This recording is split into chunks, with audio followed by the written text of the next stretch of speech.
स गोपिकाम्बिकाग्रजः समन्वितः उपाविशत्स पूजिते मुदैव कन्यकापदम्.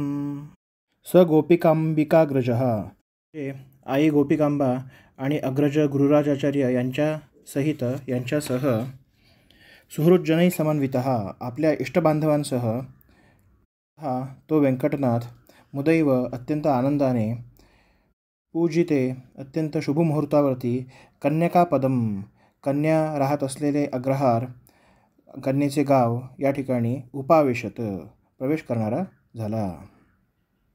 वरपक्षातील मंडळींनी वधूपक्षाच्या गावी प्रवेश केला.